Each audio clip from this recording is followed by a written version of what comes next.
One of my biggest shadows is just fucking taking life too seriously sometimes. And as much as I'm like a goofy kind of wannabe cowboy and I like love to be silly and play, man, I find how much that I just get sucked in to being so rigid. No, this is how it's gonna be. I need to do this for 6 months and then I'm gonna do that and I need to devote myself. And while discipline is amazing and we need discipline as a culture, boy oh boy, don't get me started. Discipline and play are not mutually exclusive. They can be brothers and sisters. So in this video, I just want to speak to a reminder to play, and especially play in the aspect of how you run your creative business, how you express your art and give your gifts to the world. So if you're new here, my name's Kev and I'm an award-winning furniture designer, and now I just love helping ambitious creatives design and build aligned businesses because it feels so liberating to be giving your gifts to the world in a way that can sustain your life. It's not for everybody, I understand, but if it's for you, you're in the right place. So a reminder to play. Play really is one of the greatest superpowers that we all have capacity to embody. But let's talk about what might get in the way of play, right? The reason why we might start to be rigid or serious is at some point we choose to close our heart. It's not wrong, it's not bad. In fact, it's probably really freaking intelligent, you know? You might close your heart in, let's just say, your artistry, your creative business because you got criticism or feedback that was a little too much, too fast, too soon for you, or you just interpreted something in the wrong way, or had a moment that really just made you not feel good enough. We've all had those. And they can make us close our heart.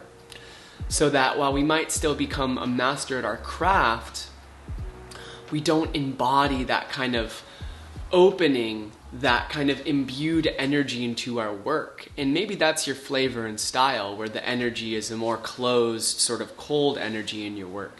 Nothing wrong with that. I've just found that the work that I create from a place of openness and warmth, and it doesn't mean that everything's all happy and jolly. I make a lot of stark, austere, brutalist stuff. But the energy in which I create it, I find is most amplified when my heart is open and received. The work is received most well when my heart is open as well. So the shadows that lead us to close our heart, things like, just the consistent fear of failure, of loss, of judgment, even of success, and then all of the offshoots inside of that, from shame to guilt to all of those things. Those are deep, deep blocks to us playing. Because how can we play if we're operating shame at the same time, right? And as much as this isn't the conversation to go a mile deep into those, if you're looking for that and how it relates to your creative business, a little flavor of that in the Embodied Creator Toolkit, link below. Fun experiments to help you kind of unblock yourself and dissolve some of those limits. But when we start to observe those patterns, see the fears we're operating within, realize, shit, I've been closing my heart. We can all of a sudden be a little bit more curious. When we can at least just start asking why, we become so much more curious in life. And when we're curious, we start to play more. We start to, move our shoulders and our body a little bit more openly, We start to be curious about the world around us and ask questions as opposed to saying, hey, look at me, or having something to prove, right? That's a huge thing.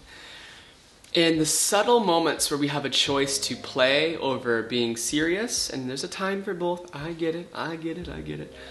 But those subtle choice points where it's like, how can I liberate more play right now?